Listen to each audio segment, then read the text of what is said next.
Welcome to a Drop Tent Media production. The Porcupine with Adam Nutter.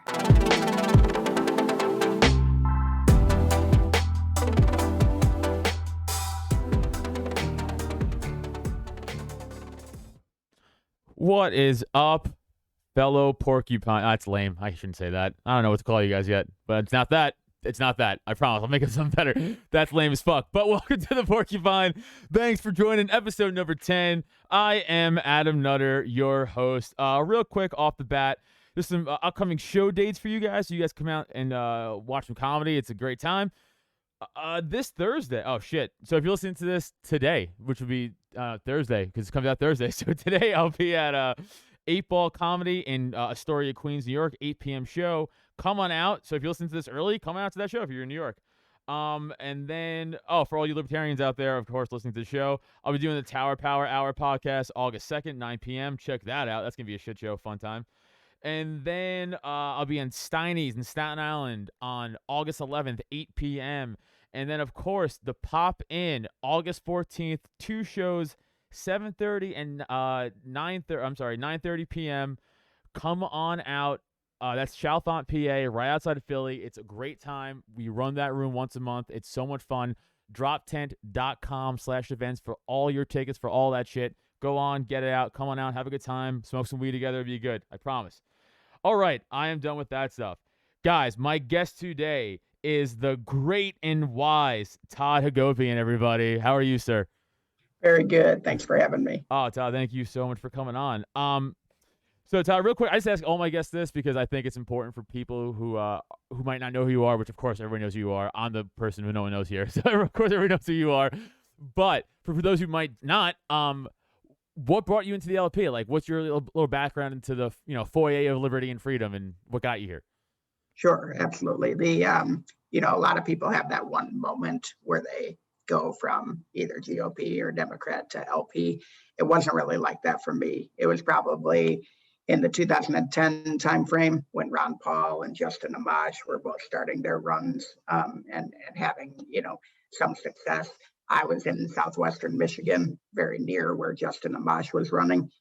So I had some exposure to him and started to listen to him more so than Ron Paul, believe it or not, and just listen to how he was explaining his votes and what his positions were, and started to question some of the stances. I had grown up in Ann Arbor, Michigan, which is a Democratic bastion, in the Midwest.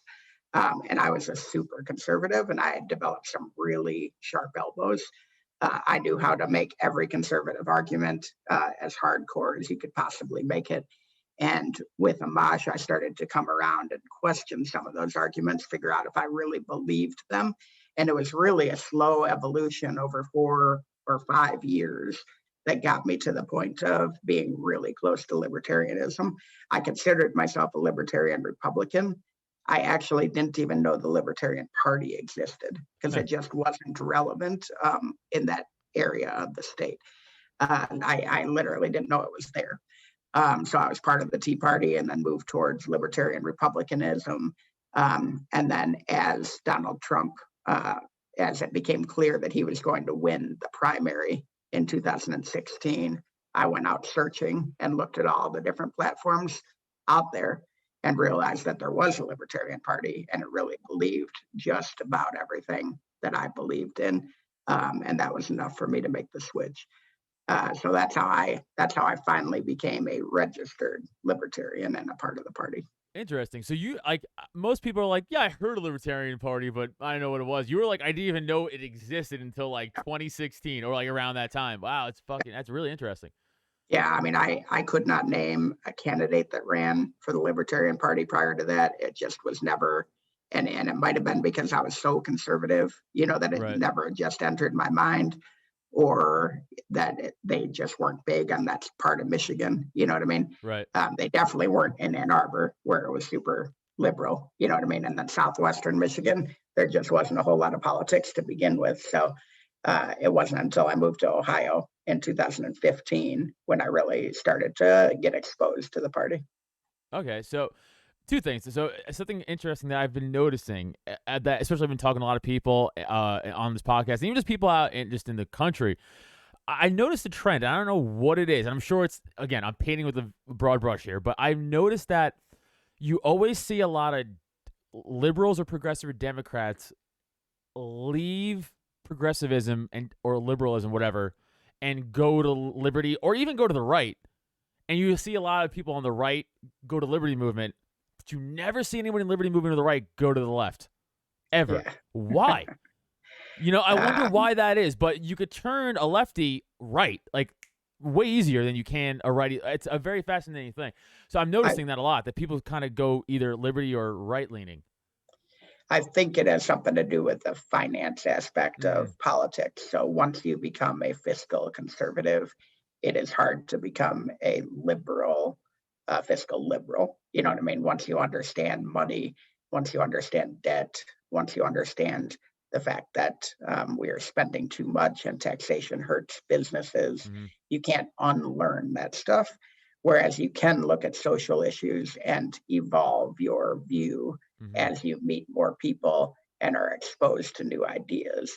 That would be my guess to the answer to your question. No, that's for sure a great way to look at it, because you're right. We're all at that point where it's like, I don't care what you do, but it's like, don't spend my fucking money. Yeah. It's like, yeah, you're right. We all get especially I feel like a certain age. Once you own something, your whole outlook changes. Like everything. Like, like once you own property, you're like, it's fine. Don't fucking touch it. Like, don't, no, what? Like, it's like, you're so like, you really, your brain does like a 180. It's something about it where it's like sense of ownership, right? And like a lot of guys written about that too.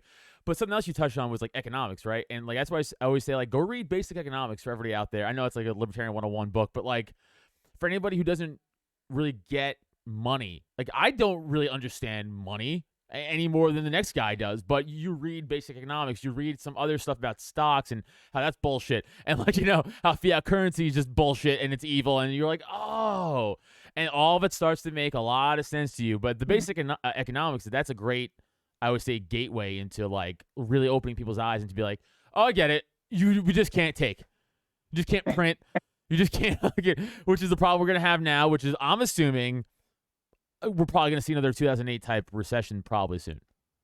Yeah, and it's definitely possible. I am, as a small business owner, I'm certainly hoping not. But, and I was talking to somebody the other day. I think that there's probably going to be another year or so of a wave here where everyone's still feeling good and still spending money. But yeah, it'll come home to roost. It always does. The bubbles collapse. Even just the material price bubble collapse will take home prices back down, which will trigger other things. You know what I mean? And so, I mean, the bubbles will pop. They just always do. Yeah. Now, this is pretty much purely because we're printing money at an all-time clip right now. I'm assuming inflation's like what, like crazy a high percentage than it was even like a year ago, right? I mean, we can't keep up with the money, because people, that's the thing people don't understand is like, we'll just make more money. It's like, well, you can't. Yeah, but that's what's hard trying to convert people. So I guess my question to you is like, how, because like I feel like it's our job to try to convert people to the liberty movement, or even not convert people to the liberty movement, but even just open up people's minds to, like, I don't want to say truth, that sounds like also kind of lame, but like just how it really is. Like, hey man, this is how money really works. This is how the stocks really run. This is how the the market really works with inflation. I feel like it's our job to do that to everyone. I'm not saying you have to be a libertarian, but at least know money. So what's your what's your approach? Because like, if I just start hitting them with that shit, people are like, whoa, I'm too strong sometimes, Yeah, and I think so.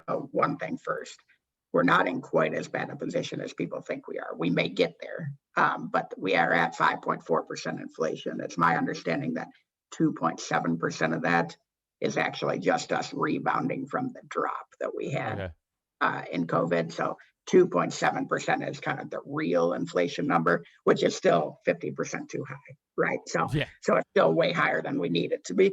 But we do have an advantage right now that we're over 5%, because it gives us a great talking point to start illustrating what this means. Because essentially inflation hurts poor people.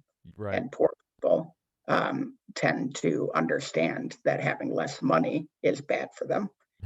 You know what I mean? So people that are super rich and want to give everybody all this tax money away and this and that and don't care if they pay $10,000 more in taxes, they don't care about 5% inflation, but poor people do. Right. And so I think it gives us a chance to go and talk about, this is how much your milk costs now. This is how much your meat costs now. This is how much your back to school supplies cost now versus what it did before. Did your incomes go up, based on inflation? No, it's a tax on poor people. It's a regressive tax that hurts poor people and not rich people. And it's a tax that your government put in place by lying to you Mm-hmm. and telling you that they were trying to help you. So, while businesses got hundreds of thousands of dollars, you might have gotten 500, but you will pay this inflation. Inflation doesn't go back down. Okay, Right. so that's there. And then it'll go up again and again and again over the years. And you will spend that $1,000 5 times over.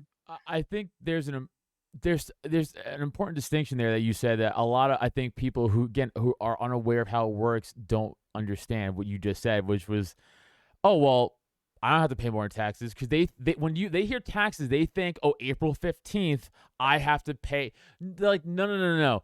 You don't. You're right, and that's the loophole. That's their catch, right? They're like, no, you don't. Those big guys have to pay it, and so poor people, or not poor people, dumb people are like, great. But what they're getting you is, well, you have to get milk every other day. You have to get food every other day. That's where it's hitting you. And because the food tax is going to go up, the sales tax is going to go up.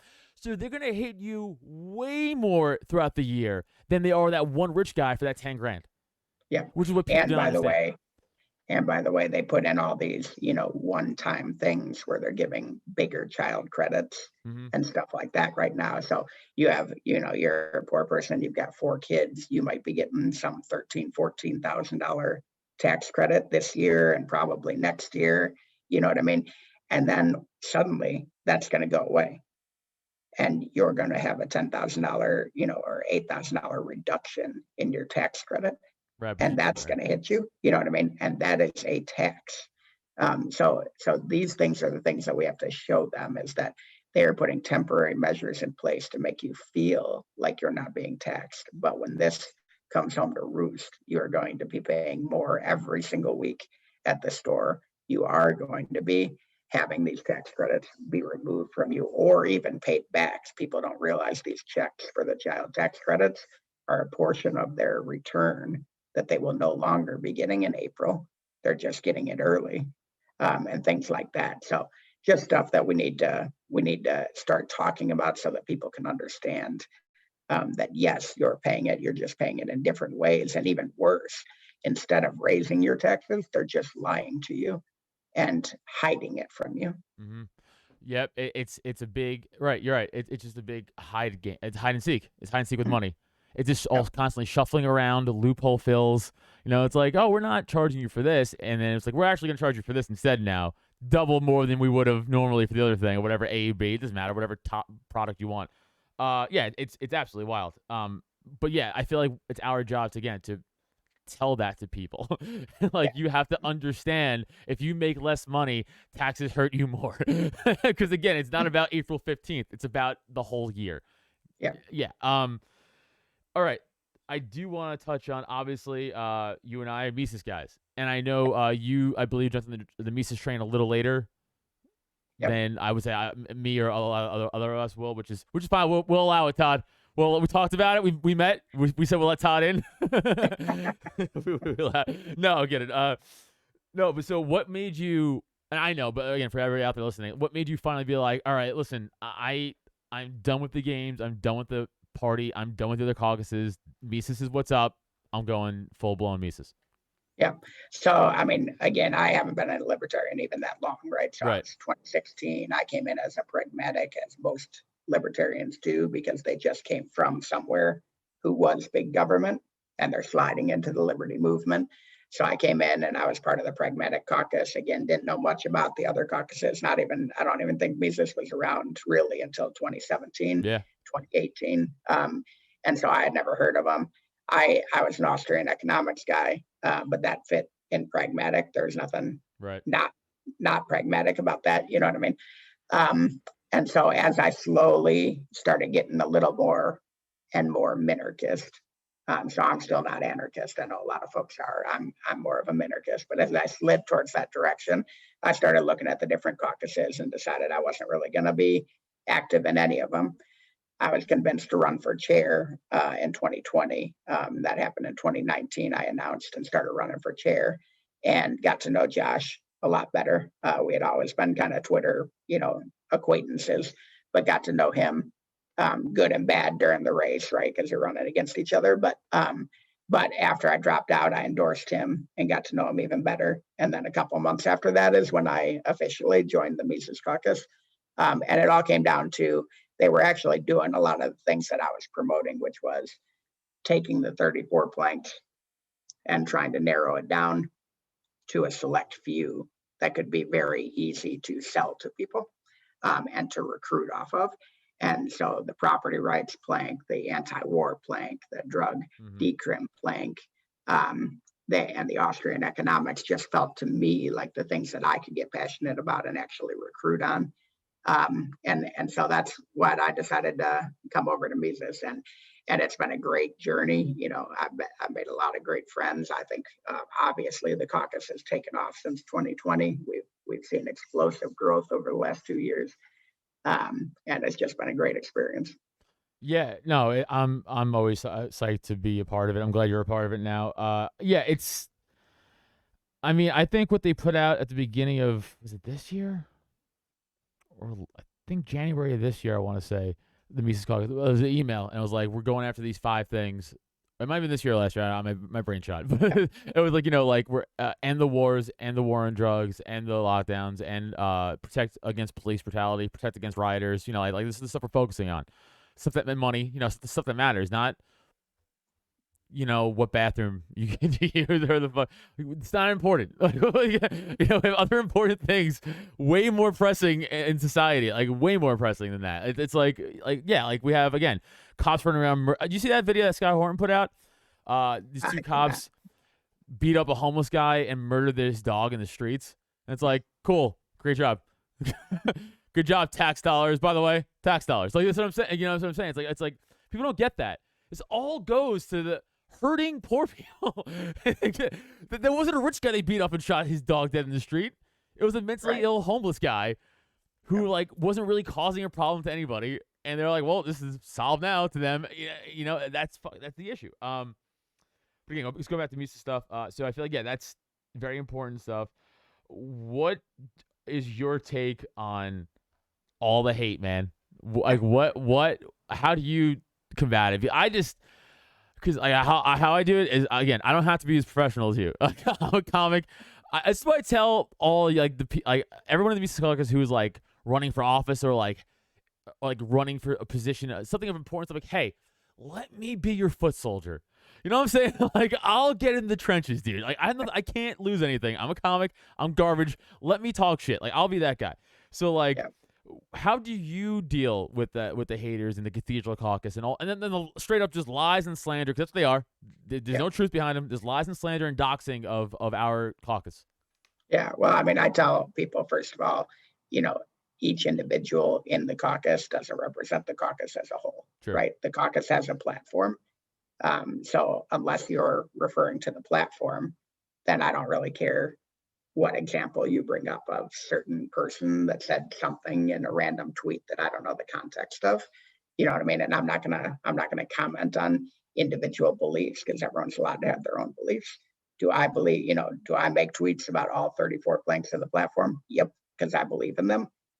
But it's just not how I choose to recruit. I choose to recruit through the Mises planks. You know what I mean? Now, and so the other thing I tell people is I've met hundreds of Mises people, literally hundreds. I was at the last convention, was with hundreds of them. I have recruited over 50 people in Oklahoma, and I do not know of anybody who believes what everybody says we believe. So that's about 0%, out of hundreds. So are there people on Twitter? Yeah, Twitter's a cesspool. Every group on Twitter has terrible human beings in it. You know what I mean? And it's fine. You're allowed to be a terrible human being too. So Yeah. so that's allowed, and am I going to denounce every time somebody's terrible on Twitter? No, because that's all I would do if that's what I spend my Yeah. so that's how I start to do it. And then the second thing I do is I say, what you do have to look at is that not every state and not every situation, Mises and the other caucuses are anti each other. So in Oklahoma, we had a very, very civil chair debate, chair race. Mises took more than 50% of the XCOM. We came into the convention with only about a third of the delegates, which meant that we had to form alliances to win. And we did. We won every single seat that we ran for. And we worked with them and we showed them, we walked in with paperwork to file different motions and different bylaws and planks and showed them how professional we could be and how we could work with the other folks. And that's what Mises looked like in Oklahoma. And everyone saw it. And everyone you'd talk to would agree that that's how we did our business in Oklahoma. And since then, we've doubled in size and we're continuing to grow. And so that's what I view Mises as. Now, it's not anyone's fault in the other states where it got more anti, you know what I mean? It's just because of whatever leadership was in there or whatever. Situations happen, but it's not necessarily the norm. We usually talk about 2 or 3 states when we're talking about that, whereas there's something like 29 states or something, 37, I can't even remember, that we've taken over at this point. Yeah. No, we've been crushing it. Like, I mean, now I'm in PA, and obviously what went on in PA and the whole. Again, I'm not rehashing it. It's fucking everybody's like, I don't want to talk about PA. No, I'm just saying. But that does lead me into what I do want to talk about. Obviously, the next year, we'll start with next year, I guess, is the PA race for next year. And I don't know if you know what the plan is, but Dave's coming out, Tom's coming out, it's gonna be like 500 people there. It's gonna be like 400 Mises. It's gonna be wild. So obviously the plan, I think, is to at least get board members on every at least state. I would assume is the goal for us. What do you want to see happen next year for the LP and Mises? Yeah. So by the way, I joined LP Pennsylvania after that. And I'm planning on being at the convention. Oh yeah, we're hanging out, dude. We're hanging out. Yeah. We're hanging out. You and I. We're gonna fucking party. Yeah, but make it work with the convention schedule and everything. But that's my plan right now. So because I figure it's going to be a mini national at that point. There's so many people are going to go. So excited, and not even so much for the actual political stuff, just to hang out with everybody. It's gonna be a fucking blast. It's gonna be so much fun. It's gonna be like I think we're doing stand up there again. We're gonna do a whole event. It's gonna be so much. Yeah, I cannot wait for that. It's gonna be a great time. And there's no way we're gonna lose. Yeah. There's this. They would have to do some New Hampshire shit, right, to try to stop us. My parents still live in Staten Island, New York. That's where I'm from, but I live in PA now. They still live in Staten Island. They're moving out here next year. I already got them to sign up to the PA party and start paying. You're coming.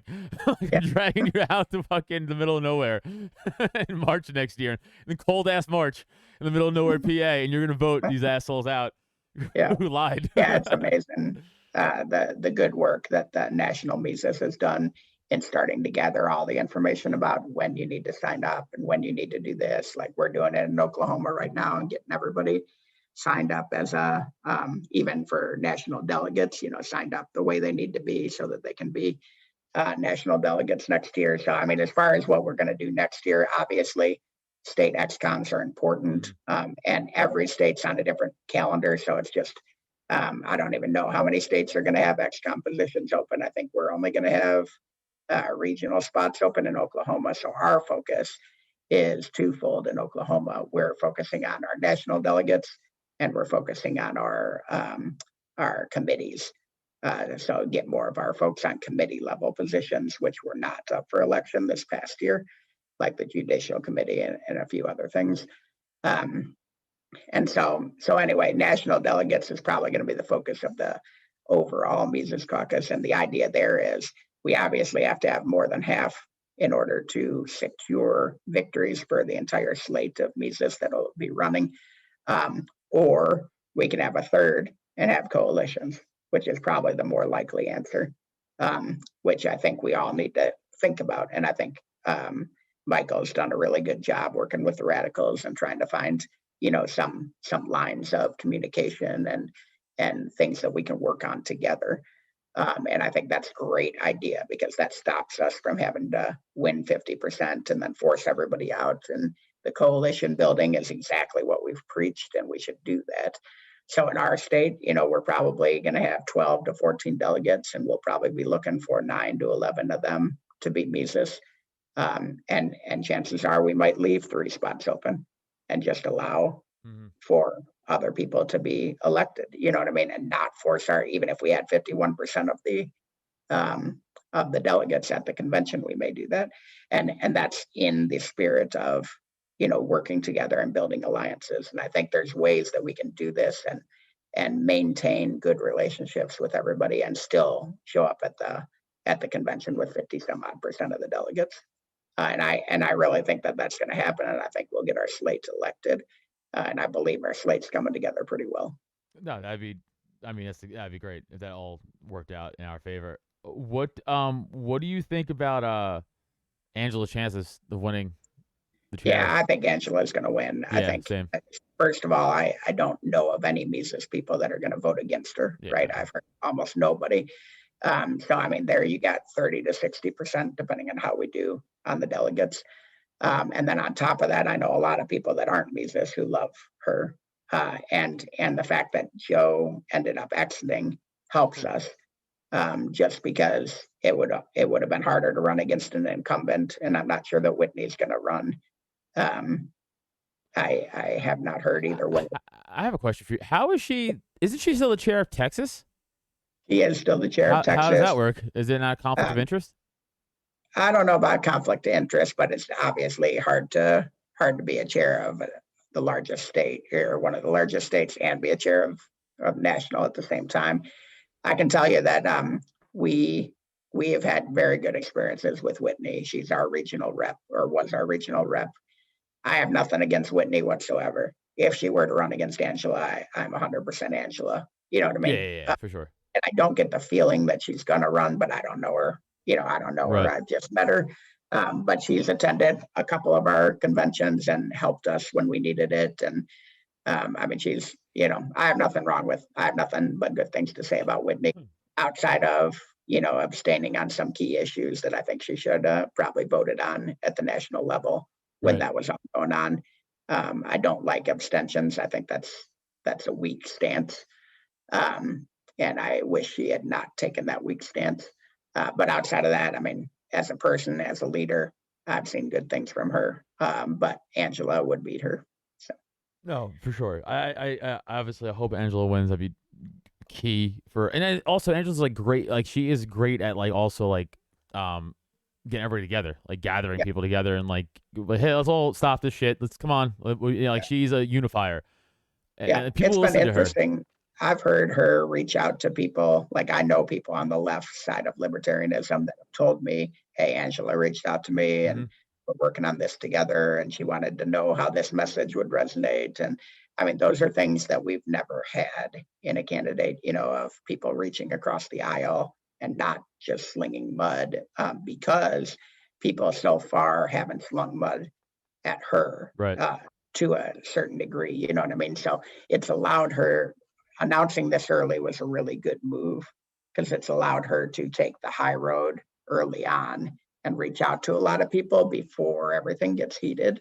So I really think that was a smart move on her part, even though some people, thought it was too early. I think the difference also is Angela has a army of fucking monsters behind her like us that will like defend her publicly. And like we actually have people who listen and like as opposed to let's say other caucuses who they'll just scream into the void to 2 followers and I'm like yeah who do you think's gonna win this, like the people with voices or you, like like we're gonna probably, so don't do it, just don't do it. And they haven't so far but it's not next year yet, so and I think she's gonna help the whole slate just because she's reasonable. She makes great arguments she started to evolve her message and strengthen her platform. But the anti-lockdown, that was her big push. Yeah. Was literally something that that no competitor of hers will probably be able to say that they were as strong on that issue as she was, because she was calling it out early and often, and it's basically how she came out swinging right out of the gate. So, a lot of people resigned in the last few months that are upset they lost or upset the Mises caucus is doing well. The whole entire pragmatic caucus dissolved. yeah, Which this is funny. That happened like an hour before I'm the state board rep for Bucks County and PA. That happened like an hour before the state board meeting. So they announced during the state board meeting, and people started like clapping that they dissolved. That was pretty funny. So they dissolved. A lot of people resigned. My idea or my thought, my theory is they're either two things: gunning for one more nuclear bomb lob to try to dismantle what we got going on from the inside, or they leave and start their own party. Yeah, and I have thought a little bit about that. So first of all, I was pretty surprised when the caucus dissolved. That one caught me. So I was not surprised that individuals resigned. I was surprised that the caucus dissolved. And I bet you that there were a bunch of members of that caucus who were angry, because that sounds a little bit like the leaders dissolved the caucus because the leaders were pissed. And thousands of libertarians were members of the caucus who would have liked to have kept fighting. So I think that was the wrong move for them from a strategy perspective. You know what I mean? And it made them look like 5-year-olds. So that was terrible. And what I said after that was, wow, the Mises caucus has been getting their ass kicked for years, and we haven't dissolved. You guys are winning by 12 in the fourth quarter, and you guys give up. Yeah. We haven't even won yet. Yeah. We haven't won a position, we haven't won hardly anything yet. And they gave up because we were getting too strong, But anyway, what do I think is going to happen? My guess is, and some of them publicly have said, that they're going to step back and let them watch us fail. So their idea is that instead of 1 million votes, we're going to fall to 300,000. We're going to say stupid stuff during the presidential election and get destroyed. We're going to not know how to run state parties and, lose affiliations and lose ballot access. Like, that's their plan, is that we don't know the politics of how to run a political organization. And we should be careful, because if we take every single spot on national, we will lose a lot of deep knowledge. You know what I mean? So we have to make sure that we don't prove them right. But that being said, there's a lot of smart people in this party. The strategy alone that's putting us in a position where we could take national shows that we know how to play the political game when we have to. And I am not worried about it after watching the states that have taken over. We've done an incredible job at growth. On top of that, we've had some high profile people resign. But if you look at the monthly memberships for national, they've actually risen, the people that are paying on a monthly basis. Now, we have had a decrease in membership, which always happens after a presidential year. It has not been nearly as drastic as the last decrease in membership post 2016.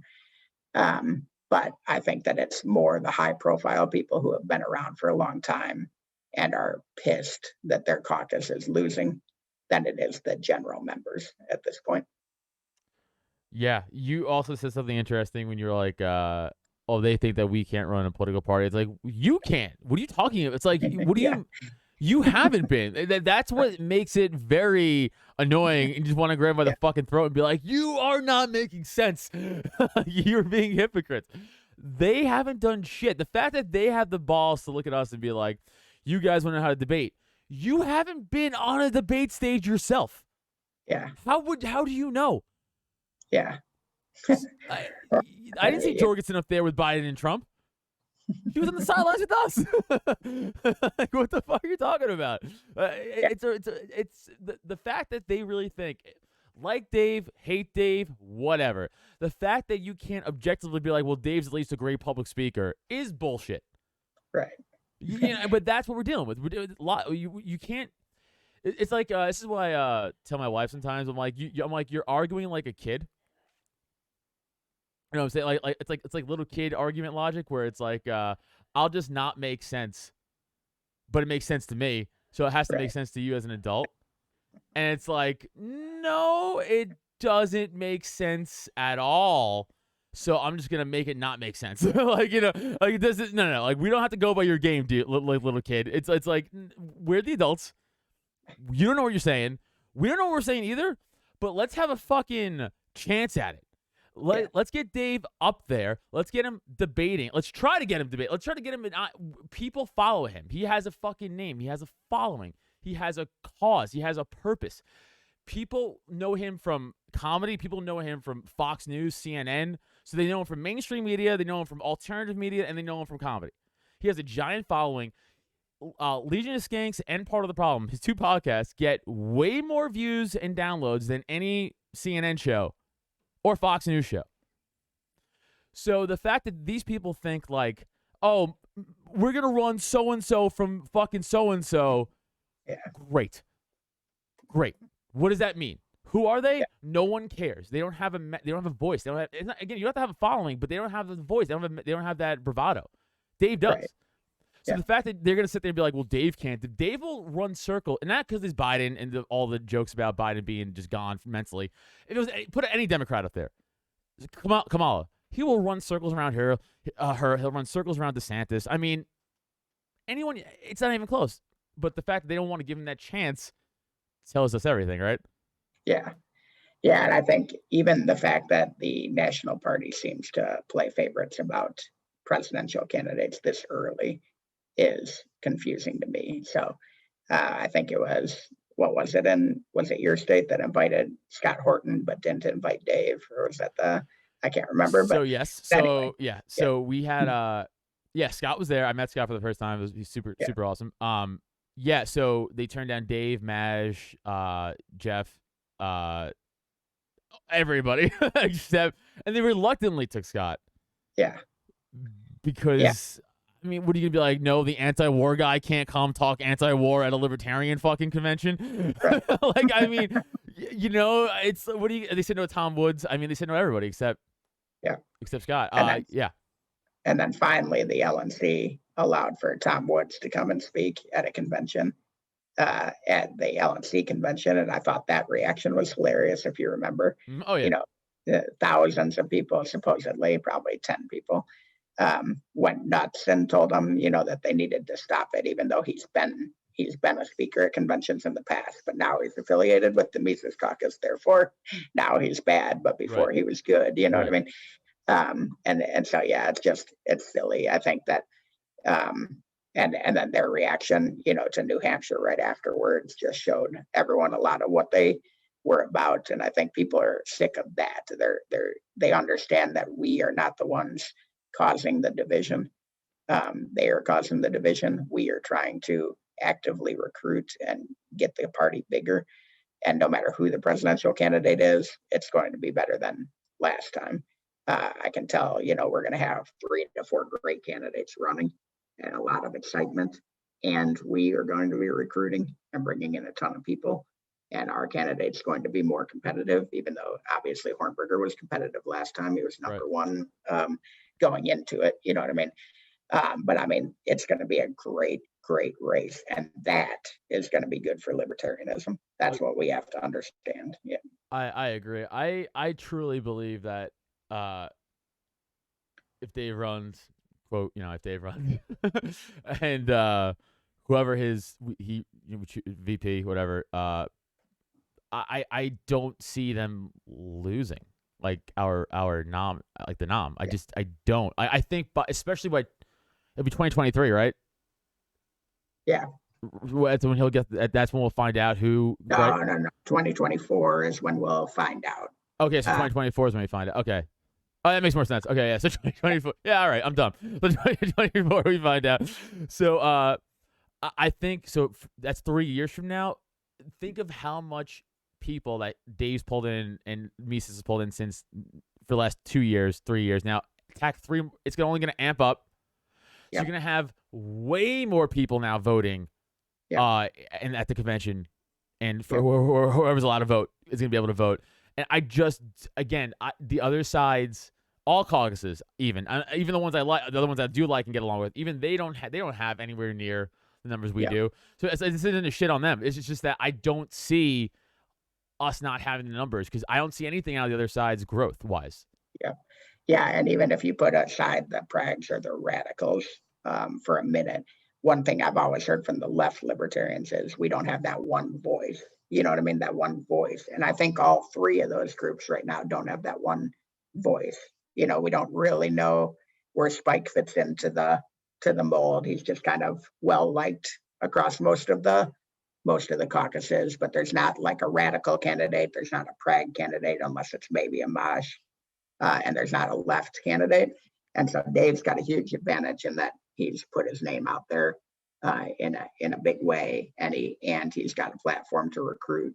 And remember, it only takes 500 or 600 people to get the nomination, and he's got hundreds of thousands of followers, if not more. So I mean, you get 500 people that are willing to pay their own way and work to get elected as delegates. And it does take some work, but we've got 3 years to get those people onboarded. And it's going to be on the state parties to really make that work. So we focus on getting our guys involved, getting them a good state resume, so that by the time those delegate elections happen, they get elected as delegates and then can help us elect our candidates at the convention. Yeah, no, that has to be the plan, obviously. Real quick, I do want to talk about just before you get out of here, just your Oklahoma. What you guys are doing there? Like, so what do you guys got going on in Oklahoma? Anything on the horizon? Anything? Any cool projects you got? Any good ideas you got going on? Yeah, so we've done a lot here in Oklahoma. We were only a 2-person caucus probably 2 years ago, and we have moved up now. We've got about 80 people in the caucus. We obviously, like I said, took more than half of the XCOM.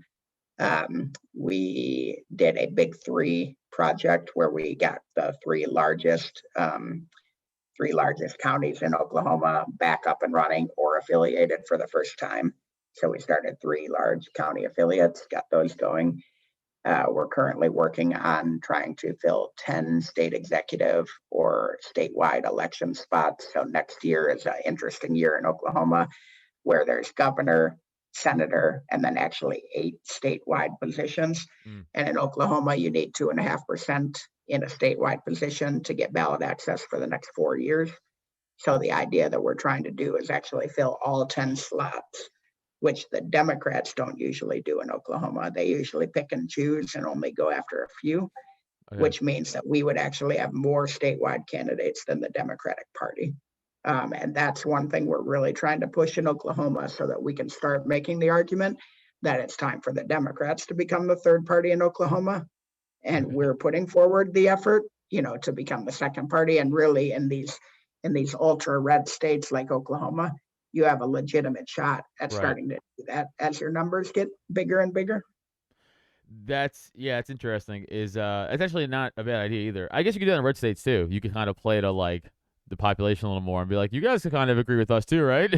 Right. Like those guys are evil. And then we limit our competition down at least a little bit. The other thing I did notice though, with us growing, I noticed now way more attacks from the top, like government attack, like as in like like anybody talking about anti-government shit's a terrorist. It's like, no. Yeah. That's what this country is founded on. It's literally anti-government shit. Like, what are we talking about now? You see it already on the horizon, like where it's going, like where they're setting up for it. Like they're because that's a sign of fear. And Republicans aren't like fighting it, so they're also scared. So they're like, terrorism. Like, because they're like, just keep them the fuck. You notice that the red and blue always team up when it's to keep green and fucking Libertarian Party away. I talk to Larry Sharp about this all the time. Like every time he goes to run on the ballot for New York, both the Republicans and the Democrats are like, we're best friends now. You can't come. And it's like, what the fuck? It's like no, we made up. We love each other now. You know, you can't come. And then as soon as he can't make it, they're like, fuck each other again. It's like it's wild how it works. Like they really, it's really like the Joker and Batman scenario. They need each other to keep each other going. Yeah. And I was talking to a donor about this just last week because they were concerned that if we did the 10 candidate strategy, right, that it would almost trigger that reaction. And it's like, okay, let's move the 2.5% threshold up to 10%. Right. And my argument was, it is what it is. You know what I mean? We've got to, eventually, if we want to start winning elections, we got to get to 10%. So we can't cry about, the efforts against us. Although I think that if they did that at a time when we were growing so fast, that we would have a great argument and get into the news with, you know what I mean? Oh, for sure. And so I think that it may backfire on them now, whereas when we were small, they could have done it, and not drawn so much fire. But you're right. I mean, it does happen. We can expect that to happen. Probably not nationally, but state by state. And I think we have to be ready for it. And like this donor said, we have to have a plan, on how that works. Because if they were to go from 2.5 to 10, for example, in 2018 and 2020, we would have been fine because we found a one-on-one race to run. I got 24% in my race last year statewide. So I would have cleared whatever hurdle they put in place, right? But if we didn't find that one-on-one race, we would have been screwed because our next best person was 2.4. You know what I mean? So we just have to, and maybe it's being proactive and trying to find that, we need 2.5% in a wide variety of races rather than just statewide. And maybe we proactively try to decrease the ballot restrictions rather than fight it once these guys get an ant up their ass, Todd, perfectly said. Tell everybody where they can find you, social media, anything you got coming up you want to plug, please, sir. It's on you. Do it. Yep. Best way to find me is just Twitter, at Todd Hagopian, Hagopian. I also have libertarianinchief.com, which I'll probably spin back up for my LNC treasurer run in 2022. Nice. Which, by the way, I always love Libertarian in Chief. I always love that tag. Guys, if you aren't already following Todd, go follow Todd. He's consistent as fuck too, by the way. Which I love about you and like Dave and other guys. Like, it's like consistency matters. So consistent Todd, go follow him. Todd, thank you so much for coming on. I really appreciate it. This is awesome. Thank you so much. Guys, again, follow me at Adam Nutter on all the stuff. Come see me do comedy. All right. Peace. Thanks for listening. Find Adam on social media, Twitter and IG at Adam Nutter, or Facebook and TikTok at Adam Nutter Comedy. And for podcasts and merch, check out www.droptent.com. Don't forget to rate, review, and subscribe so you never miss an episode.